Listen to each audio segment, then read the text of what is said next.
नमस्कार, स्वागत है आपका वी टाइम न्यूज पर और आपके साथ मैं हूं पहली चौहान। बढ़ते हैं खबरों की ओर। हर साल की तरह इस बार भी प्रदेश तृणमूल उपाध्यक्ष मैनुल हक ने मुर्शिदाबाद के फरक्का स्थित अपने आवास पर ईद के मौके पर गरीब और जरूरतमंद लोगों को 2000 से अधिक लुंगी और कपड़े सौंपे। फरक्का की 11 ग्राम पंचायतों के गरीब लोग ये कपड़े और लुंगी पाकर बहुत खुश हैं। इस अवसर पर तृणमूल के प्रदेश अध्यक्ष मैनुल हक, ओबैदुर रहमान, अनिमेश घोष, प्रेम कुमार घोष, फटीक शेख, नोतुन दास तथा फरक्का प्रखंड के कई नेता उपस्थित थे। इतना ही नहीं, इन कपड़ों को बांटने के बाद उन्होंने पत्रकारों के सामने अपनी खरी खोटी भी सुनाई। मैनुल हक ने लोगों से 24 तारीख को इफ्तार पार्टी में शामिल होने का आह्वान किया। रमजान के इस महीने में ईद के मौके पर तृणमूल के प्रदेश उपाध्यक्ष मनिरुल हक ने लोगों के दिलों में जगह बना ली है। বহু বছর ধরেই করে আছি। ঈদ উপলক্ষে যেহেতু এলাকায় এখনও বহু পরিবার আছে যাদের নতুন কাপড় পরার মতো অবস্থা তাদের না থাকার ফলে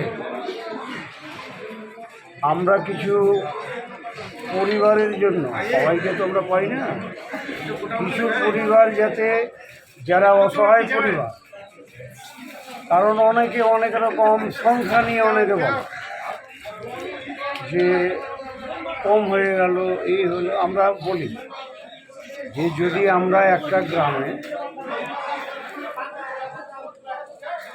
প্রতি যদি আমরা ধরি, গ্রাম বলছি,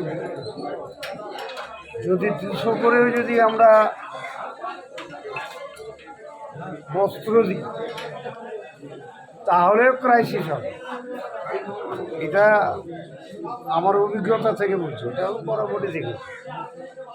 আমরা একবার এই সময় দিই, ঈদের সময়, তো এটা আমাদের বলাই থাকে যেহেতু ঈদটা মানায় মুসলিম সমাজ, তো সেই পরিবারের হাতে দেওয়ার জন্য।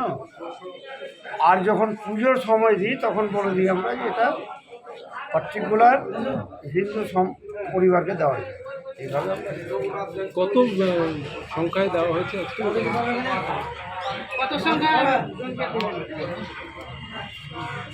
সংখ্যা এখন তো ক্যালকুলেশন করে বলতে হবে, তাও আনুমানিক আর কি। আনুমানিক তো 2000-এর উপরেই হয়। সমস্ত অঞ্চলে দেওয়া আছে, তাই? হ্যাঁ, একেবারে বিধানসভা, কাঞ্চনতলা থেকে গাজীনগর, মালদা থেকে ফারাক্কার 9টা অঞ্চল আর একদিকে আবার Farakka town. V Time News के लिए मुर्शिदाबाद से मिलन सरकार की रिपोर्ट।